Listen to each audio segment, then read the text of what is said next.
boshqani ham siqib olasiz.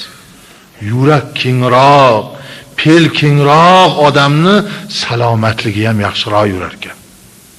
Tajang. Endi bu yerda shunday gap. Alloh Qur'on Karimda aytadiki: "Va ma yu'ammaru min mu'ammarin va la yanqusu min umrihi illa fi kitob." Bizni belgilab qo'ygan umr kitobida, Lavhul Mahfuzda umrga hech kim umr qo'sha olmaydi. Umr qancha belgilandi, shuni ko'radi, shu belgi bilan bo'ladi. Lokin Lavhul Mahfuz Allohning o'zining qudratida, o'zining qo'lida. Ikkinchi oyat. Yamhullohu ma yasha va yasbitu va indahu ummul kitob. Xohlagan paytida Alloh yozilgan Lavhul Mahfuzga yozilganni o'chirib yuboradi, xohlasa o'sha turaveradi. Taqdirdagi. Xohlasa o'chirib yuboradi. Xohlasa turaveradi. Lavhul Mahfuz o'zining qo'lidadir. O'zining hukmidadir. Haqiqatan birodarlar, endi shu taqdirimda shunday bo'lar ekan deb duo qilmasak bo'lmaydi-da. Yalinib yurib, ibodat qilib yurib, taqdirimiz Allohning o'zida. Mana oyatda aytib qo'yibdi, xolaganini o'chirib yuboradi, xolagani qolaveradi. Hukm o'zida. Endi muhtaram birodarlar, balolar bor. Qadar, qazoy qadarda. Bir odam mashinada halok bo'lishi bor edi. Duo qilib, ota-onan duo, el yurt duo, o'zini duosi, yaratgan Alloh taolo bitta duoni mustajab qilib, shuni kichikroq narsa bilan almashtirib yuborib, umrni ziyoda qiladi.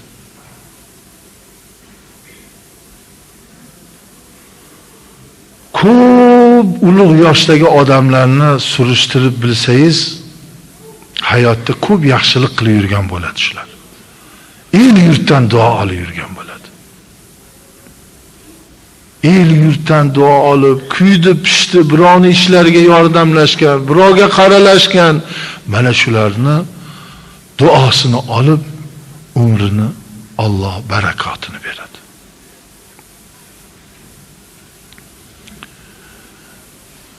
Alloh taolo egam bir bandani asli dovzaxiga hukm qildi Lavhul Mahfuzda. O'sha iymonga kelmaganlar qatorida bo'lgan. Namoz o'qib, Alloh deb yig'lab, pelini tuzatib yuribdi. Ya Alloh taologa ahli jannat qilib yuborar ekan. Aslida men endi kofir ekanman, endi bo'laganman, endi un bilan foydasi yo'q ekan desa, o'sha kofirligicha qolaveradi. Insonni o'zini sa'y harakatiga bog'liq. Iymon e'tiqodiga bog'liq. Shuning uchun amri ma'ruf farz. Shuning uchun nahiy munkar farz. Bir-biringizni yomonlikdan qaytarib, yaxshilikka buyuring, tushuntiring, yetkazing, bildiring.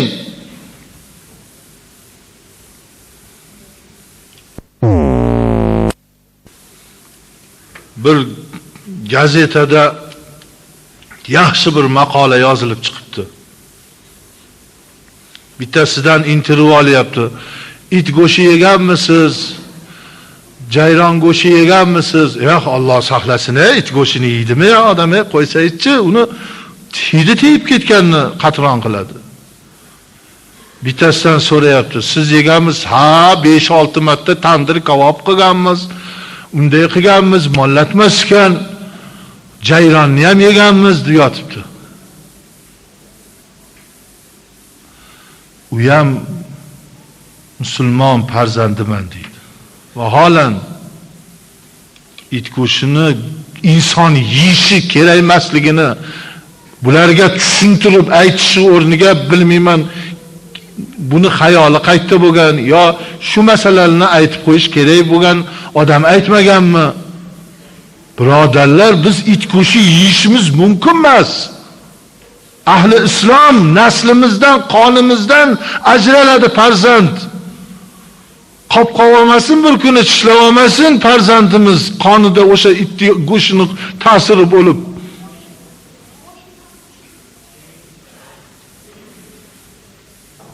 Juda yaxshi narsa chiqqan, shundan ko'p narsalarni kengaytirib yozibdilar.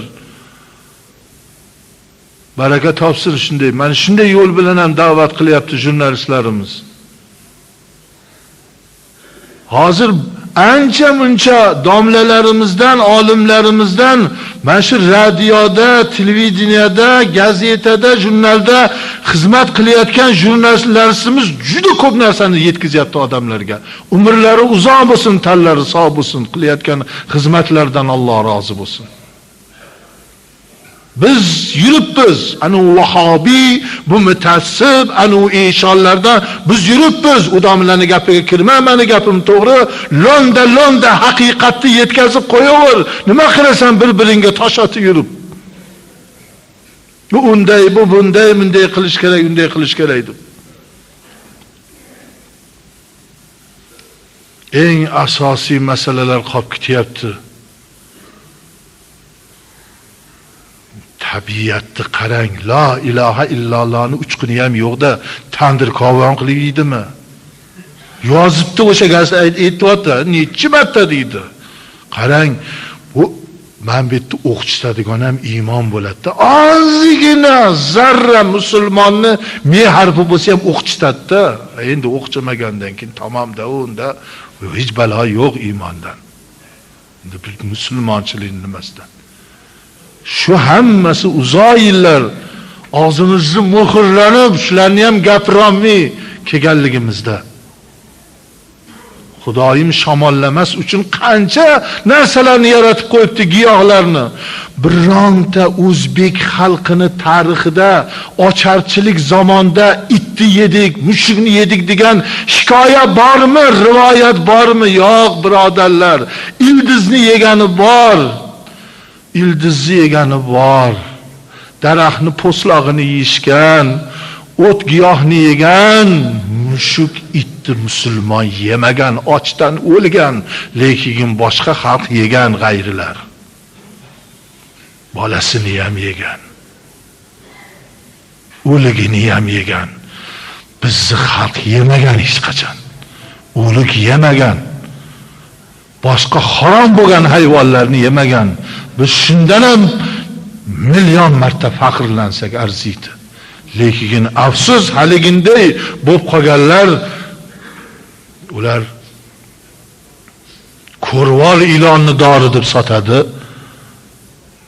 Ko'rvol ilonimda endi jida bo'lmay ketganga uni havasagiga yeyish kerak emas. Ko'rvol ilonni ham sog' yurarkan endi shuni yemasang bo'lmaydi desa tavib, unda boshqa gap. Uni bekordan bekor olib yeyish kerak emas.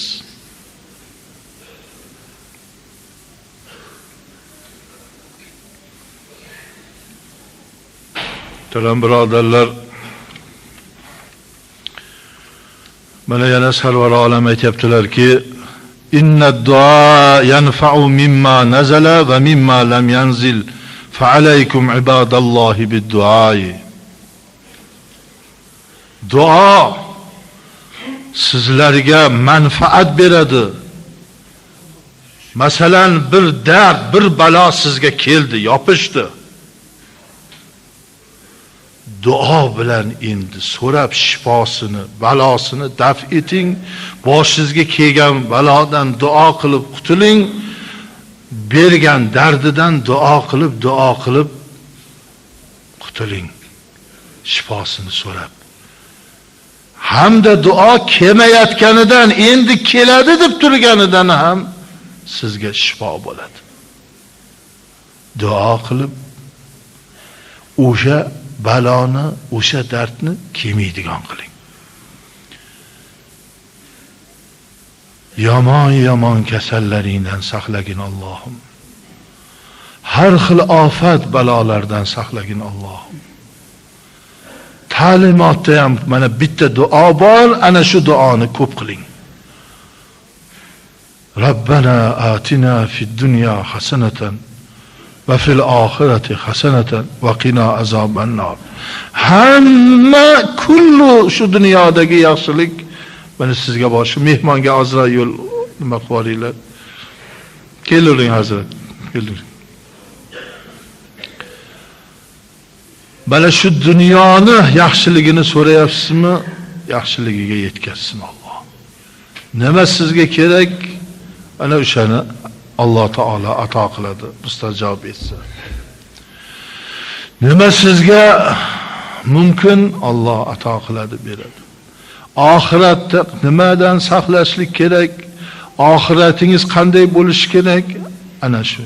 Mana shu duoga deyaptilar, o'zingizga qattiq shuni mustahkam qilib oling, duo qilishlikni.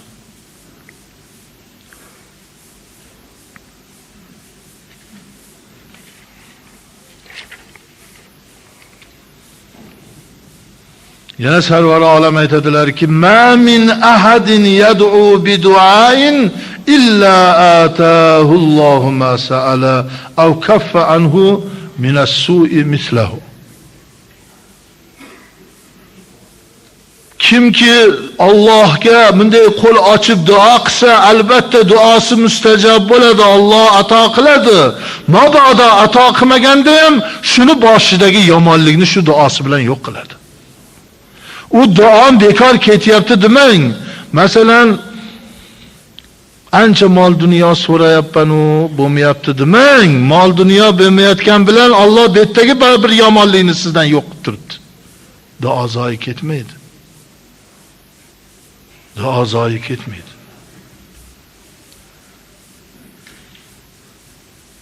Va Allohga qo'l ochib duo qilishni ham mana sarvari olam aytayaptilar.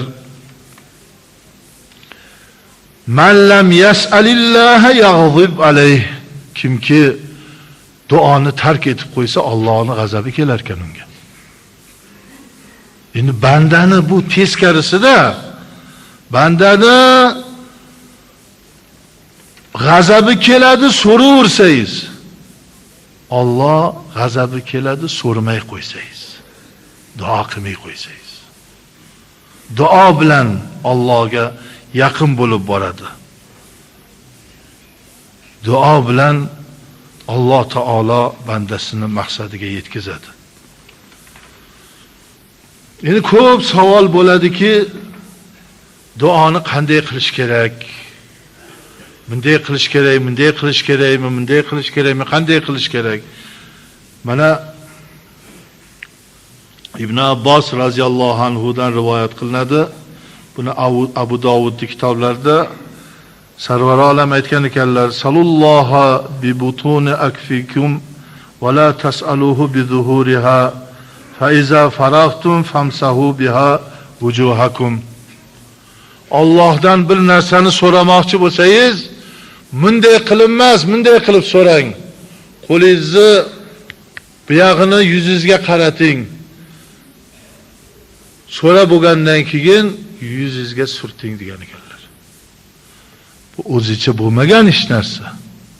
Shuni ham unday edi, bunday edi deb qilib yuramiz.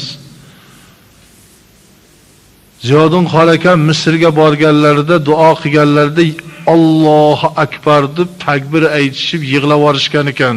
Bu narsa bizda qolib ketuvdi, hazrat. Siz nechun shu narsa bormi sizlarda? Sizlar ahli suluk, ahli tariqatmisizlar deb yorishgan ekan. Qarang, ularda assalomu alaykum ham qolib ketgan edi. Zey Kuways ayvad.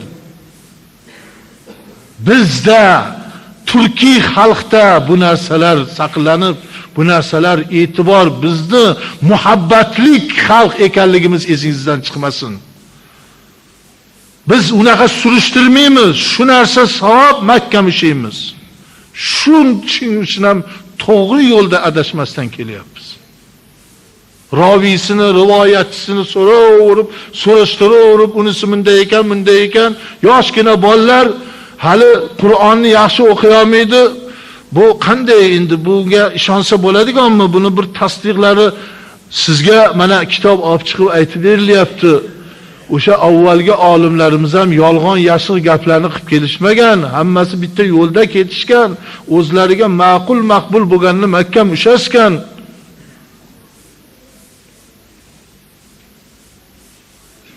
Havodan aytilmaydi hech qachon gap sizlarga.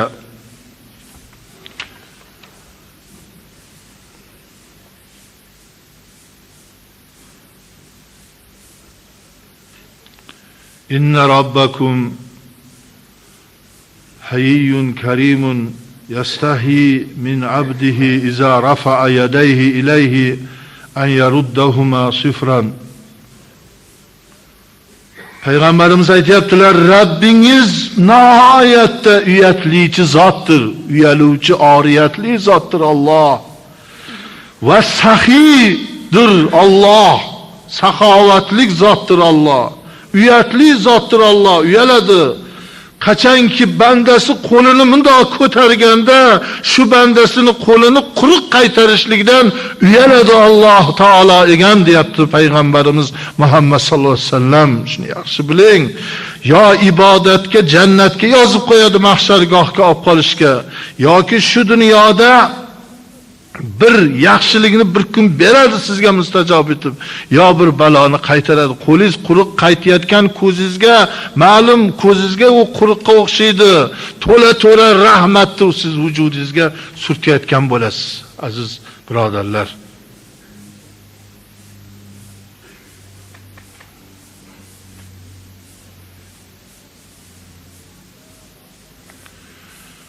İza rafa'a yadayhi fi'd du'a'i lam yahuttahuma hatta yamsaha bihima vajhahu. Ravahu Tirmizi.